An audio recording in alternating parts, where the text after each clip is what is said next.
A chamada desigualdade de Bell, né? Vamos mostrar mais rapidamente aqui como é que seria a história. O ponto interessante é que, como Einstein achava que a Lua estava lá, mesmo quando a gente não olhava para ela, ele, junto com outros dois colegas, em 1935, propôs um experimento onde ele tentava mostrar que algo estaria errado com a mecânica quântica, porque não seria bem, enfim, algumas premissas estariam, segundo eles, erradas, ou seriam, pelo menos, podiam ser objeccionáveis, né? Tem objeção contra elas. Mas isso em 1935, quase 30 anos depois, um camarada chamado John Stuart Bell, famoso matemático, Bell, demonstrou um teorema chamado desigualdade de Bell. Eu não vou nem colocar aqui porque não interessa muito a questão, mas a interpretação desse teorema chamado desigualdade de Bell é o seguinte, que nenhuma teoria com variáveis ocultas locais pode reproduzir as predições da mecânica quântica. Ou seja, se você quiser insistir em teorias tradicionais que tem as variáveis que você conhece, ainda que tenha as variáveis que você não conhece, mas que você insista naquele princípio da localidade, de que as coisas se relacionam aqui na nossa pequena vizinhança, isso vai ser impossível dentro da mecânica quântica. Então não é possível aplicar os paradigmas de uma certa ciência com certos pressupostos filosóficos para a mecânica quântica. Isso é que se chama, então, bem grosso modo, a desigualdade de Bell. O que interessa, então, para nós é ter em mente o seguinte: a possibilidade da informação quântica é algo que vai violar essa chamada desigualdade de Bell. Ou seja, se ficar no escopo da desigualdade, não pode ser que aquilo seja usado para a mecânica quântica. Para ser usado no escopo da mecânica quântica, tem que violar a tal desigualdade de Bell. Então, o que a gente pode colocar aqui, o que algumas pessoas pensam, eu tentei coletar aqui um pouco certos lemas que a gente poderia usar, que me parecem interessantes e bem razoáveis. Primeiro é que a informação quântica pode se transferir instantaneamente de qualquer parte do universo a qualquer outra. Isso por causa daquele princípio do emaranhamento quântico, basicamente. E, bom, isso já por si só dá uma dimensão extraordinária ao que nós poderíamos chamar de informação quântica. De fato, não tem limites. Não, o céu sem limites. Eu posso fazer isso instantaneamente. Agora, como é que isso vai se colocar em relação à teoria da relatividade? Que ela vai me dizer que eu não posso fazer isso instantaneamente. Há limites físicos. O ponto é o seguinte: isso poderia ser feito porque o que vai se violar não se violaria a teoria da relatividade, porque o que se está transferindo não é energia, mas informação. Então, com base nesses dois pontos, eu acho que nós temos aí os pressupostos para a revolução que poderia ser pensada, que é a informação quântica. Bom, tem outras coisas ligadas a isso, né? Vou me concentrar agora aqui em dois pontos particulares. Uma é a questão da aleatoricidade e outra questão das máquinas que podem rodar os algoritmos quânticos. Vamos começar aí com a questão da aleatoricidade, cujo tema faz parte de um projeto que eu estou aqui com o professor Mamed Lima Marques e com outros colegas de Campinas.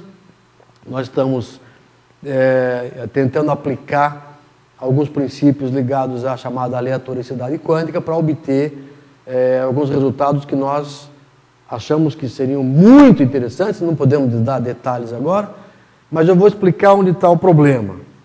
O problema é que a aleatoricidade verdadeira não existe. Não pode existir dentro de um sistema de computação tradicional, no sistema físico tradicional. Primeiro porque qualquer pessoa que programa um algoritmo para que ele simule um comportamento aleatório conhece o algoritmo. Você não consegue que um algoritmo se autoprograme. Seria o caso de ter um algoritmo auto-randômico, por assim dizer, auto-aleatório que se programasse, mas isso não consegue ser feito. Então, alguém tem que escrever uma máquina de Turing, alguém tem que programar isso aí. Ora, se alguém conhece, esse segredo não é mais um segredo. Pensa se você trabalha com cassino virtual, se você trabalha com a loteria e você quer que alguém programe para você um sistema de computação. Obviamente, o único jeito é colocar o camarada na cadeia depois que ele fizer o programa para você, porque ele não sai mais de lá. Em prisão perpétua, porque em princípio ele pode até em sonhos revelar o que ele fez no programa. Então não tem sentido. Por outro lado, um próprio sistema físico, ainda que seja aquela rodinha que você vira a bolinha, é discutível que aquilo seja absolutamente aleatório. Porque se a gente pensar na questão do determinismo, né, pensa no que se chama do demônio de Laplace. E que diz o seguinte, bom, na verdade, se a gente souber todos os valores das variáveis, a quantidade de movimento, posição, energia, etc, eu conseguirei prever com exatidão o próximo instante do que vai acontecer. Então eu vou saber que bolinha vai cair, em tese. Quer dizer, não é rigorosamente aleatório. Para nossos propósitos práticos, pode ser, mas não é rigorosamente aleatório. Há possibilidade de alguma coisa ser absolutamente aleatório? Parece que só há uma. É com o sistema quântico. Né? Quer dizer, o que acontece é que, por causa daquelas dificuldades, basicamente por causa de violar a desigualdade de Bell, eu não consigo prever de maneira absoluta o comportamento de sistemas microscópicos quânticos. Então vai acontecer o seguinte, é possível sim gerar números aleatórios, números realmente aleatórios, a partir de sistemas quânticos. O problema é como então aproveitar essa informação. Eu consigo fazer isso, agora o problema é como esse precisamente é parte do nosso subprojeto aí em relação com o CEPAI, né? É possível e muito interessante, que aí nós vamos ter realmente garantias, nem preciso dizer para vocês que tipo de aplicação que isso iria ter. Bom, isso pelo ponto de vista da aleatoricidade. Só aí já é um grande paradigma a ser explorado. Tem uma outra vertente, que é a questão da lógica e da computação, que também é bastante interessante no seguinte sentido. Assim como um sistema físico com variáveis ocultas locais não poderá fazer previsões na mecânica quântica, parece, isso é um trabalho que eu tenho feito, eu vou mostrar para vocês logo no próximo slide alguma coisa sobre isso, parece que algo análogo acontece com a computação quântica. Eu não posso usar a teoria das máquinas de Turing para, se eu quiser ter um enfoque sério sobre algoritmos quânticos. Eu tenho que mudar alguma coisa. O que é que eu tenho que mudar? Eu tenho que mudar, ou pelo menos nós estamos propondo isso, a lógica subjacente às máquinas que computam. Né? O que é que poderia vir daí, então? Eu poderia pensar numa modificação do conceito de máquina de Turing, que nós chamamos de máquina de Turing para consistentes. O que é interessante é que nós demonstramos, o meu estudante de doutorado, que agora é professor na Colômbia, Juan Carlos Agudelo, e eu, num trabalho de 4 anos, mostramos o seguinte, é possível pensar nessas tais máquinas de Turing para consistentes, cuja lógica subjacente seria a lógica para consistente, e, surpreendentemente, essas máquinas rodam algoritmos quânticos. Elas conseguem ser as máquinas que virtualmente, pelo menos, rodam algoritmos quânticos, ainda que elas não existam na prática. Bom, isso é muito interessante, porque isso abre a possibilidade de que eu então possa pensar em novos algoritmos quânticos. Há muito poucos algoritmos quânticos. Interessante, os algoritmos de Shor e vários outros conhecidos, mas há poucos, não passa de meia dúzia. Então, se eu tenho um tipo de máquina novo que roda algoritmos quânticos, eu posso agora estudar as propriedades dessa máquina e pensar até numa certa linguagem de programação para algoritmos quânticos.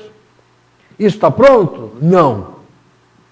Pode ser feito? Acredito que pode. Essa é a minha crença. E para dar uma ideia para vocês aí, de onde que está a coisa, pelo menos na questão da lógica, que é onde eu me situo melhor dentro desse paradigma, acho que é interessante colocar para vocês que o artigo chamado Paraconsistent Machines and Their Relation to Quantum Computing foi publicado no Journal of Logic and Computation, que é um jornal de primeira linha na área, e nos deu aí uns 2, 3 anos para publicar esse artigo. E o artigo começou a surtir efeito, né? A própria FAPESP, a revista da FAPESP, nos procurou e fez uma entrevista chamada Em Busca da Computação Quântica. Aí está o link aí que eu estou colocando, deixando aí na tela. E depois disso eu contei ainda ontem à noite pelo menos 230 sites, que isso foi publicado em português, pelo menos, da FAPESP, 230 sites brasileiros que estão se referindo a esse assunto, alguns com certo exagero, como assim, cientistas da Unicamp acham maneira de programar computador quântico e tal. Bom, é um exagero e tal, ainda a coisa é um pouco lenta, mas a ciência um pouco se faz também com o imaginário, né? E dessa forma, eu acho que, bom, nós temos pelo menos aqui, assim, feito em casa, casalinga, como diz os italianos, algum material que nós próprios conhecemos para poder trabalhar e bastante ligado à questão da informação quântica.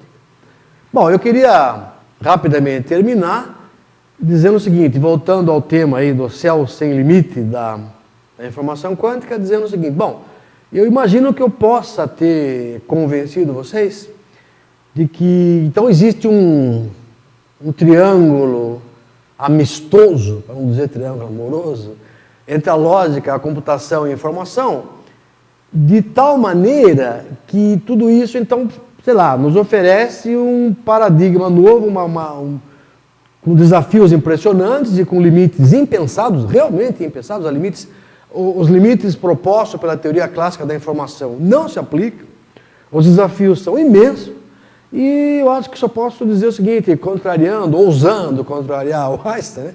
Para todos os efeitos, o que acontece é o seguinte, a Lua só está lá quando olhamos para ela. Pensa no que significa isso para a questão da informação. Muito obrigado. É um prazer agora, se eu puder estar fisicamente e localmente presente no futuro, próximo, ouvir as perguntas de vocês. Muito obrigado.